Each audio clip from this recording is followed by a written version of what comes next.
Bienvenidos a Punto Data, un proyecto de Buscarruidos. Para quienes siguen la actualidad habitualmente, es más que evidente que el contexto geopolítico de hoy en día exige una mirada al pasado. Totalmente. Especialmente a raíz del conflicto bélico que se inició el 28 de febrero de 2026. Hay que entender de dónde viene todo esto. Una mirada absolutamente rigurosa, además. Y por eso mismo hemos puesto en marcha esta serie especial de 5 entregas. El objetivo principal es desgranar paso a paso la historia política, social y también la cultural de Irán. Eso es. Y en esta tercera entrega de la serie, el foco se va a situar en un periodo que, sinceramente, define por completo el Irán contemporáneo. Exacto. Hablamos de los años que van desde 1953 hasta 1979. Concretamente, es la era de la autocracia de Mohammad Reza Pahlavi. Y, por supuesto, de su colosal proyecto de ingeniería social, que el régimen bautizó en su momento como la Revolución Blanca, un proyecto que fue profundamente divisivo para la sociedad. Vamos a meter el bisturí aquí porque es una época plagada de contradicciones que son fascinantes. Tenemos un marco temporal muy bien delimitado, donde el Estado iraní de repente se ve inundado por un océano de petrodólares e intenta forzar una modernización a una velocidad de vértigo. Una modernización dirigida estrictamente desde arriba. Claro, desde la figura intocable e incuestionable del monarca. Es una etapa en la que se construyen unas infraestructuras que quitan el hipo, de verdad. Presas hidroeléctricas, inmensas redes de ferrocarriles, fábricas pesadas. Pero el drama es que al mismo tiempo que se levanta todo ese cemento, se está fracturando de manera irremediable la base social, religiosa y cultural del país. Y esa es precisamente la misión de este análisis. Entender cómo un Estado puede experimentar un crecimiento económico sin precedentes históricos y simultáneamente incubar una de las revoluciones de masas más impactantes de todo el siglo XX. Para comprender la raíz de esta fractura es imperativo retroceder un poco a las secuelas del año 1953. Fundamental. Hay que recordar que tras el golpe de Estado orquestado de forma conjunta por la inteligencia estadounidense y la británica, el primer ministro Mossadegh es derrocado. Mossadegh, que recordemos, había osado nacionalizar la industria petrolera. Exactamente. Tras ese derrocamiento, Mohammad Reza Shah recupera el trono y comienza a consolidar un poder absoluto. Pero lo hace arrastrando un estigma imborrable frente a la sociedad iraní. Es que es un pecado original a los ojos de la población. Buena parte de la ciudadanía percibe que esa corona no se sostiene por la voluntad popular, sino que ha sido devuelta y asegurada por potencias extranjeras. Tal cual. El monarca es visto desde el minuto 1 de esta nueva etapa como un títere del imperialismo occidental, y muy específicamente de Estados Unidos. Y aquí el tablero geopolítico global da un vuelco tremendo que redefine por completo la región. Un vuelco que se entiende a la perfección al observar la dinámica de la Guerra Fría. Gran Bretaña había sido históricamente la potencia hegemónica incontestable en la zona. Operando casi con mentalidad de imperial sobre los recursos de Oriente Medio. Efectivamente. Pero en este punto cede definitivamente el testigo a Washington. Estados Unidos, operando bajo la doctrina del presidente Eisenhower, identifica a Irán como la pieza clave en el tablero asiático. Ven en el país el bastión anticomunista perfecto. Eso es, una barrera geográfica e ideológica enorme contra la Unión Soviética. Para asegurar la lealtad y la estabilidad de este bastión, Washington decide inundar a Irán con ayuda militar, técnica y financiera. Es una inyección masiva de capital y armamento diseñada en los despachos de Washington. El objetivo era blindar al Estado iraní frente a cualquier influencia soviética externa, pero ojo, también contra cualquier levantamiento interno de corte socialista o nacionalista. Y los datos sobre cómo se materializa esta ayuda son asombrosos. Se crea un monstruo burocrático y militar sin parangón en toda la región. Shah se erige como el comandante en jefe absoluto. Interviene hasta en los detalles más mínimos de las adquisiciones militares. Las cifras, la verdad, lo dicen todo. El ejército pasa de tener unos 127.000 efectivos a más de 410.000. Es una locura, pero es que el presupuesto de defensa es lo que verdaderamente refleja las prioridades de este nuevo Estado. Pasa de unos $60 millones en 1954 a la brutalidad de $7.300 millones en 1977. Un crecimiento exponencial del poder militar hacia el exterior que inevitablemente requiere un reflejo oscuro en el interior del país. La consolidación de esta autocracia militarizada exige la construcción de un Estado policial implacable. Totalmente necesario para ellos. Claro, para mantener ese control férreo, neutralizar a la oposición y erradicar cualquier atisbo de disidencia política, el Shah funda en 1957 la Organización de Inteligencia y Seguridad del país, mundialmente conocida por su acrónimo, la SAVAK. La SAVAK, sí. Y lo hace con la asistencia directa, la financiación y el entrenamiento especializado de la CIA estadounidense y el Mossad israelí. Es que hay que entender que la SAVAK no era una simple agencia de inteligencia de recopilación de datos. Se convirtió en una de las policías secretas más temidas, omnipresentes y brutales de todo el siglo XX. Su nivel de infiltración en la vida civil era asfixiante. Moldeó por completo la psique colectiva de la sociedad iraní. Se llegó a instalar un terror psicológico tan profundo que existía una creencia popular muy extendida. Se decía que en cualquier grupo de 3 personas, conversando en la calle, en la universidad o tomando un té en un café, una de ellas era invariablemente un informante de la SAVAK. Hablamos de una red de vigilancia que operaba con total impunidad. Empleaban la censura extrema, las detenciones arbitrarias y la tortura sistemática. En prisiones tristemente célebres como la prisión de Evin, en Teherán. Exacto. Y el objetivo fundacional de la SAVAK era aniquilar por completo cualquier estructura de oposición organizada. Por un lado, dirigieron toda su maquinaria represiva contra el Partido Comunista Iraní. Conocido como el Partido Tudeh. El Tudeh, que en las décadas anteriores había logrado amasar una influencia masiva. Tenían una enorme capacidad de movilización entre la clase trabajadora urbana, los sindicatos petroleros y gran parte de la intelectualidad. Eran una fuerza real. Muy real. Y por otro lado, desmantelaron sistemáticamente al Frente Nacional. Esta era la coalición política que representaba a las clases medias laicas, a los profesionales liberales y básicamente a los herederos ideológicos del derrocado primer ministro Mossadegh. Y es esa misma erradicación sistemática de las alternativas políticas la que deja a la sociedad iraní completamente huérfana de vías legales y pacíficas para participar en los asuntos del Estado. No había forma de hacer política legalmente. Ninguna. Pero el Shah es plenamente consciente de que un régimen no puede sobrevivir a largo plazo sosteniéndose únicamente sobre las bayonetas de su ejército y las salas de interrogatorio de la SAVAK. Necesita construir algún tipo de legitimidad social. Exactamente. Necesita presentarse ante el mundo y ante su país como un líder modernizador.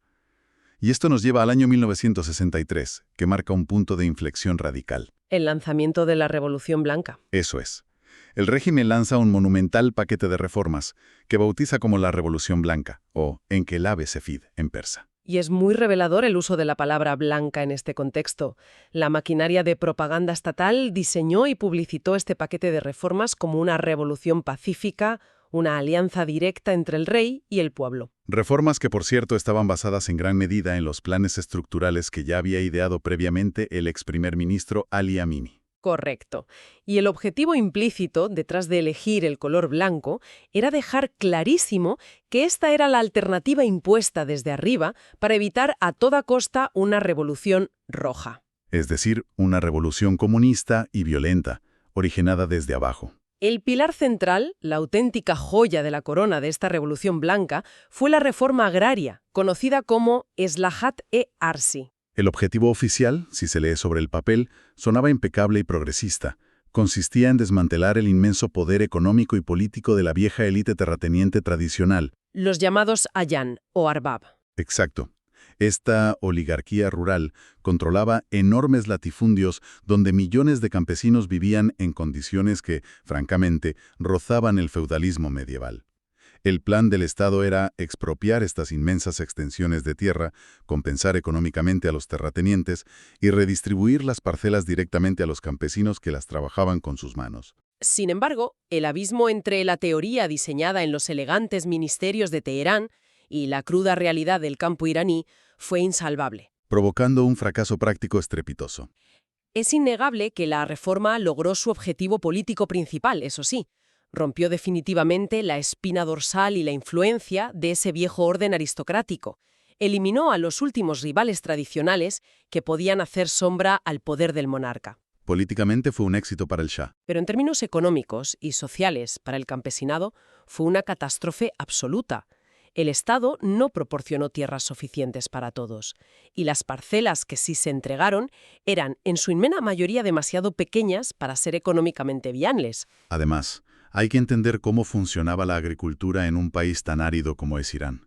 Destruir el sistema de los terratenientes no solo significaba cambiar el título de propiedad de un trozo de tierra. Era desmantelar un ecosistema entero. Claro, los antiguos arbab, de una manera tremendamente paternalista, pero que en la práctica era funcional, eran quienes gestionaban el acceso al crédito para que los campesinos pudieran comprar semillas, mantenían la seguridad y lo más crítico de todo, financiaban y mantenían el Qanat. El sistema de acueductos. Irrigación en el desierto. Sin mantenimiento, colapsa. Y al desaparecer la figura del terrateniente, el Estado simplemente no supo o no pudo sustituir esta red de apoyo vital. Se entregó un trozo de tierra árida a familias que carecían por completo de las herramientas, el capital o el agua para hacerla producir. El resultado de este inmenso fracaso de planificación alteró la demografía y la fisonomía de Irán de una forma totalmente irreversible. Millones de campesinos, ante la imposibilidad material de sobrevivir en sus aldeas de origen, iniciaron un éxodo masivo. Un éxodo desesperado y caótico hacia las grandes urbes. Buscando emplearse en la incipiente industria estatal o en el tremendo boom de la construcción. Teherán, la capital, absorbió el golpe principal y sufrió una explosión demográfica que resultó absolutamente inmanejable. Un contraste brutal se empezó a dibujar en la geografía urbana. Mientras el centro de Teherán se llenaba de amplias avenidas de estilo europeo, boutiques de lujo y rascacielos relucientes, en la periferia, estos millones de migrantes rurales desplazados acabaron formando inmensos y empobrecidos cinturones de miseria. Eran auténticos barrizales y zonas de chabolas. conocidas localmente como Al-Bishap o ciudades de hojalata. Ciudades que carecían de agua corriente, de electricidad o de cualquier tipo de saneamiento básico. Era una masa inmensa de población desarraigada. Habían perdido sus redes de seguridad comunitaria tradicionales de las aldeas y ahora se enfrentaban a un entorno urbano profundamente hostil. Un entorno marcado por una desigualdad económica obscena. Y mientras el campo se vaciaba a esta velocidad, la Revolución Blanca impulsaba en paralelo otras reformas de modernización civil, reformas que tuvieron un hondo impacto en la estructura cultural del país. En 1963 se otorgó formalmente el derecho al voto femenino y el derecho a presentarse como candidatas parlamentarias. Un paso muy significativo. Posteriormente, en 1967, se aprobó la Ley de Protección Familiar. Una legislación decididamente secular. Sí que elevó la edad legal mínima para el matrimonio en las mujeres y restringió severamente la práctica de la poligamia, exigiendo el consentimiento legal de la primera esposa. Y a todo esto se sumó la creación del Cuerpo de Alfabetización, el Sepah Danesh. Fue un programa interesantísimo y muy ambicioso. Enviaba a jóvenes con educación secundaria o universitaria de las ciudades a las zonas rurales más remotas. Se presentaba como una alternativa al servicio militar tradicional y su misión era enseñar a leer y a escribir a la población campesina. Las estadísticas oficiales muestran un impacto notable de este programa, la verdad. Se elevó la tasa de alfabetización nacional del 26 al 42% en apenas unos pocos años. Pero claro, todo este vertiginoso paquete de reformas aceleradas, desde la compra masiva de armamento que mencionábamos al principio, hasta esta industrialización y escolarización forzosa, necesitaba un motor financiero. Un motor prácticamente inagotable. Y ese motor fue, ineludiblemente, el petróleo. Los inmensos ingresos petroleros redefinieron la propia naturaleza del Estado iraní. Tras el Acuerdo del Consorcio Internacional de 1954, y de manera muy exponencial, a partir de la crisis mundial del petróleo de 1973, liderada por la OPEP. Esa crisis que disparó los precios del crudo por las nubes a nivel mundial. Exacto. Pues a raíz de eso, Irán experimentó una bonanza económica sin precedentes en toda su historia milenaria. Para dimensionar esta avalancha de riqueza basta observar un dato demoledor. Entre 1954 y 1977, el país ingresó más de 55.000 millones de dólares. Exclusivamente por la venta de hidrocarburos. Una locura de dinero. Y esta gigantesca inyección de capital transforma a Irán en lo que la ciencia política clasifica como un estado rentista. Y ojo, porque este es un concepto fundamental para entender el desastre posterior. Expliquemos cómo funciona un Estado rentista. Normalmente un gobierno necesita recaudar impuestos de la ciudadanía para poder financiarse. A cambio de soportar esa carga impositiva, la sociedad adquiere el derecho natural a exigir representación política, servicios públicos de calidad y, sobre todo, rendición de cuentas. Se establece, por tanto, un contrato social. Pero cuando un Estado dispone de un cheque en blanco continuo proveniente de la renta petrolera internacional, Ese contrato social se rompe en 1000 pedazos. El gobierno ya no necesita el dinero de los bolsillos de sus ciudadanos y, en consecuencia, siente que no tiene ninguna obligación política de dar explicaciones, ni mucho menos de compartir el poder con ellos. esta independencia financiera absoluta respecto a la población es lo que permitió a la autocracia impulsar megaproyectos industriales y de infraestructura a una escala puramente faraónica. Todo ello sin consultar jamás con la sociedad civil. Se levantaron gigantescas presas hidroeléctricas, inmensas plantas petroquímicas y fábricas siderúrgicas colosales. Como la construida en la ciudad de Isfahán, que por cierto resulta paradójico que para un Estado que es firme aliado de Estados Unidos, esa planta en Isfahán fue diseñada y levantada íntegramente por técnicos soviéticos. Son las contradicciones de la geopolítica. Y todo esto se enmarcaba en un discurso oficial cargado de una innegable megalomanía, un concepto que el propio monarca denominó la gran civilización. La gran civilización era el intento del régimen de crear una nueva narrativa histórica. Buscaban revivir, apropiarse y presentarse como los continuadores directos de la gloria imperial del pasado preislámico de Irán. La maquinaria de propaganda estatal se esforzaba obsesivamente por conectar a la dinastía Pahlavi. Que, no lo olvidemos, era de creación muy reciente. Efectivamente, de principios de siglo. Querían conectarla con el antiguo y majestuoso imperio aqueménida de Ciro el Grande y con el posterior imperio sasánida. Y el culmen absoluto de esta narrativa desmesurada, la máxima expresión de esa total desconexión de la élite con la cruda realidad del país, fueron las fastuosas celebraciones. Las celebraciones de los 2500 años de la monarquía persa. Organizadas en el año 1971. Aquel evento en 1971 encapsula a la perfección el abismo social del que venimos hablando. Para conmemorar este aniversario, se decidió levantar un campamento de lujo en medio del desierto. Justo al lado de las antiguas ruinas de Persépolis. Pero no fue un campamento cualquiera, claro.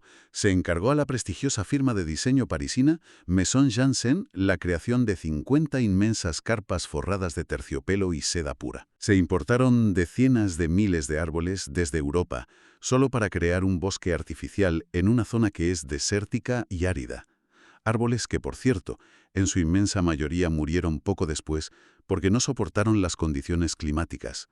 Es que los detalles logísticos resultan casi obscenos. El catering completo del evento fue encomendado al famoso restaurante Maxims de París. Se fletaron vuelos diarios de la aerolínea nacional llenos de bloques de hielo, toneladas de carne selecta y 25.000 botellas de los mejores vinos franceses. Se utilizaron copas de cristal de Baccarat, vajillas de porcelana de Limoges, para agasajar a toda la realeza internacional, a jefes de Estado y dignitarios de medio mundo. Y todo esto, este despliegue de riqueza deslumbrante frente a la prensa global, ocurría mientras a escasos kilómetros de distancia, en las provincias circundantes, los pueblos carecían de infraestructuras básicas, de escuelas o de atención médica. Mientras los millones de migrantes rurales en Teherán sobrevivían en barrizales sin agua potable. Era un contraste moral y visualmente indefendible desde cualquier punto de vista. Y este abismo económico iba indisolublemente ligado a una profunda y dolorosa fractura cultural. Aquí es esencial introducir un concepto clave que dominó por completo el debate de la intelectualidad iraní de la época. El concepto de Garbzadeghi. Garbzadeghi, sí. Este término fue popularizado en la década de los 60 por el influyente pensador y escritor Jalal al-Ahmad. Suele traducirse al español como occidentosicación o la plaga de Occidente. La tesis central de este concepto, del Gardasegui, era una crítica demoledora a la actitud del Estado y de las nuevas élites. Los acusaba de adoptar una imitación servil, totalmente superficial y acrítica, de los modelos culturales, económicos y de consumo occidentales. El argumento sostenía que esta obsesión enfermiza por importar la modernidad europea y estadounidense, imponiéndola por decreto desde el trono, estaba vaciando de contenido la auténtica identidad histórica y cultural iraní. Advertían, con mucha razón, que se estaba creando una sociedad alienada, puramente consumista y trágicamente desconectada de sus propias raíces éticas, religiosas y espirituales. Y esta alienación profunda explica perfectamente a quienes terminó enfureciendo y uniendo el monarca en su contra, porque hay que reconocerle que logró un hito político bastante raro en la historia. Logró alienar simultáneamente a sectores de la sociedad que, en circunstancias normales, jamás habrían tenido absolutamente nada en común. Exactamente. Por un lado, se alienó a la élite secular, a los profesionales liberales y a la intelectualidad urbana. Hablamos de personas con un altísimo nivel de formación universitaria, muchas veces educadas en universidades europeas o americanas. Personas que de hecho disfrutaban de los beneficios del crecimiento económico y del boom petrolero. Sí, pero que vivían asfixiadas por la falta total de libertades cívicas, asfixiadas por la omnipresencia de la censura estatal y por la corrupción endémica, casi estructural, que rodeaba de forma constante a la familia real y a sus allegados más cercanos. Tenían dinero y tenían altas posiciones técnicas en el país, pero carecían de cualquier tipo de voz o agencia política real en el destino de su propio país. Y por otro lado, y esto es absolutamente vital para entender la mecánica social de Irán, las políticas del Estado alienaron y atacaron directamente al bazar. Cuando se habla del bazar en el contexto iraní, es un grave error conceptual reducirlo a un simple mercado cubierto tradicional o a un zoco pintoresco para turistas. Para nada. El bazar es una institución milenaria. Es el corazón palpitante de la vida civil en el país. Es una densísima y poderosísima red orgánica formada por grandes comerciantes, pequeños tenderos, prestamistas, líderes gremiales y artesanos. Históricamente, el bazar ha funcionado como el auténtico pulmón económico urbano, como un barómetro infalible del descontento social y como una enorme red de asistencia mutua. Y lo que hace al bazar tan influyente, tan fundamental, es su relación verdaderamente simbiótica con la institución religiosa, concretamente con el clero chiita. Los comerciantes del bazar han sido, durante siglos, los principales financiadores de las mezquitas, de las madrasas teológicas y de las fundaciones caritativas que gestionan los clérigos. Este complejo ecosistema tradicional vio de repente como su independencia económica, su estatus social y sus valores conservadores eran amenazados de muerte. La industrialización estatal masiva fue un golpe durísimo. Claro, la creación de grandes redes bancarias modernas controladas directamente por la corona, la entrada agresiva de corporaciones y capital extranjero y la aparición de modernos centros comerciales al más puro estilo occidental, todo ello suponía una declaración de guerra económica frontal contra el bazar. Y es precisamente en esta inmensa encrucijada de agravios económicos, sociales y culturales donde emerge, con una fuerza arrolladora, la figura clave de la oposición religiosa. El ayatolá Ruhollah Jomeini. Jomeini opera académicamente desde Qom, una ciudad situada al sur de Teherán, que es, por excelencia, el gran centro de estudio teológico e intelectual del chiismo en Irán. Y desde ese epicentro religioso, Jomeini lanza ataques frontales, directos y sin ningún tipo de filtro retórico contra el núcleo mismo de la revolución blanca del régimen. Jomeini demuestra una habilidad política excepcional. Logra articular una crítica feroz que unifica el descontento de múltiples sectores. Ataca la reforma agraria denunciando la intromisión del Estado en la propiedad privada. Denuncia también enérgicamente la concesión del voto femenino y la ley de protección familiar. Medidas que el clero más ortodoxo y conservador considera afrentas intolerables a las leyes y valores tradicionales islámicos. Y, por encima de todo lo demás, critica de forma implacable lo que él define como una sumisión humillante y vergonzosa de la soberanía de Irán a los intereses geopolíticos de Estados Unidos y de Israel. Sus discursos son clave porque no utilizan el lenguaje críptico o excesivamente académico tradicional del clero. Usa un tono incendiario, muy directo y accesible para las masas. Y esto actúa como una chispa en un pajar. Sus palabras provocan protestas masivas en las calles en junio de 1963. Unas protestas que, siguiendo la doctrina habitual del régimen autocrático, fueron aplastadas a sangre y fuego por las fuerzas de seguridad y el ejército de manera brutal. Dejando un saldo de cientos de muertos en las calles y consolidando definitivamente el rencor hacia la corona. Tras esta brutal represión de junio del 63, Jomeini es arrestado por la temida SAVAK y posteriormente enviado al exilio. Inicia un periplo que lo lleva primero a Turquía y finalmente a la ciudad santa iraquí de Nayaf, uno de los centros más importantes de todo el mundo chiita. Sin embargo, la decisión de exiliarlo resulta profundamente contraproducente para el régimen. Lejos de silenciarlo y hacer que la gente lo olvide, el exilio purifica y engrandece su figura de opositor incansable. Desde fuera de las fronteras iraníes, libre de la persecución física directa de la policía secreta, sus encendidos sermones políticos comienzan a ser grabados. Y se graban en simples cintas de cassette. Ese es un detalle fascinante de la resistencia logística. Es que las cintas de cassette se convierten en el Internet de la época, por así decirlo, en una red social analógica y clandestina. Esas cintas se introducen masivamente de contrabando en Irán. Se reproducen a escondidas en cientos de miles de mezquitas, en los recovecos de los bazares y en los hogares por todo el país. Esquivando por completo la férrea censura estatal de la radio y la televisión oficial. Y mientras la figura de Jomeini crece de forma imparable en las sombras, tejiendo una red de resistencia implacable y transversal en toda la sociedad, el régimen comete un error político de dimensiones catastróficas. Llegamos así al año 1975. Hasta 1975, el sistema político iraní había mantenido, al menos formalmente, una delgada fachada de pluralismo. Una ilusión óptica, básicamente. Existían un par de partidos políticos legales que, aunque estaban fuertemente controlados y no representaban una oposición real en absoluto, ofrecían esa apariencia de debate parlamentario y participación cívica. Pero ese año, en un arrebato de exceso de confianza absoluto, el monarca decide desmantelar definitivamente cualquier teatro de democracia representativa. Disuelve por decreto todos los partidos políticos existentes y crea un único partido legal. Un partido monolítico y directamente controlado por el Estado, el Partido Rastajid. Cuyo nombre, significativamente, se traduce como resurrección. Esta decisión fulmina de un plumazo las últimas reglas del juego político. Pero la tragedia no reside solo en la creación del partido único sobre el papel, sino en la aplicación cotidiana, diaria, de esta medida totalitaria. El régimen exige de manera activa y coercitiva a todos los ciudadanos iraníes mayores de edad que se afilien oficialmente al partido Rastajid.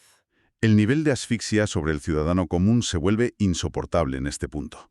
Quien buscaba acceder a un puesto en la universidad para estudiar necesitaba presentar el carnet del partido. O quien regentaba una simple panadería en el bazar y necesitaba renovar su licencia comercial, se enfrentaba a la obligación ineludible de jurar lealtad pública a esta nueva impuesta estructura política. Fue un intento de control social y burocrático absoluto, y terminó de asfixiar por completo una sociedad civil que, como hemos visto, ya era sumamente frágil. Esta imposición constante, vivida por muchos ciudadanos como una humillación diaria inaceptable, empujó a millones de personas de clase media, profesionales y pequeños comerciantes, que quizá hasta ese momento habían sido políticamente moderados, cautelosos o simplemente apáticos. Los empujó directamente hacia las filas del radicalismo opositor. El sentimiento generalizado era que el régimen había eliminado hasta el último centímetro de espacio para poder respirar libremente. Toda esta abundancia económica, producto del petróleo, completamente desconectada de la realidad social y cultural, nos deja una imagen clarísima de la enorme complejidad de este periodo transformador. Es hora de recapitular lo fundamental. Mohammad Reza Shah, operando bajo el paraguas de la Guerra Fría y sostenido por los inmensos ingresos del crudo, logró efectivamente construir el primer Estado iraní verdaderamente centralizado, tecnocrático y fuertemente militarizado de la historia contemporánea. Innegablemente, su Revolución Blanca transformó el paisaje físico del país, expandió las redes de comunicación, impulsó la educación básica y la alfabetización de manera notable, y rompió de forma definitiva el antiquísimo sistema terrateniente feudal. Sin embargo, el costo social y humano de esta modernización forzosa dictada desde arriba fue altísimo. Al ejecutar estas políticas sin ningún tipo de consenso social, desarraigó a millones de campesinos, empujándolos a la marginación y a la pobreza extrema en la periferia de las grandes ciudades. Y ofendió de manera profunda e irreversible a las redes comerciales tradicionales del bazar y a las autoridades religiosas. Quienes percibieron, con razón, desde su perspectiva, un ataque directo contra su modo de vida milenario. La falta de libertades políticas, la corrupción sistémica en las esferas del gobierno, el terror continuo sembrado por la SAVAK y el desprecio de las nuevas élites hacia la identidad cultural forjaron una olla a presión sin válvula de escape. El monarca, creyendo guiar a su pueblo hacia esa gran civilización, Unificó a comunistas, liberales, comerciantes y clérigos en un solo objetivo: derrocar al régimen. Agradecemos sinceramente a la audiencia la atención prestada durante este análisis de Punto Data. Queda abierta la invitación a suscribirse a Punto Data, este espacio de Buscarruidos, para no perderse la cuarta entrega de esta serie especial, donde abordaremos el estallido histórico de la Revolución Islámica.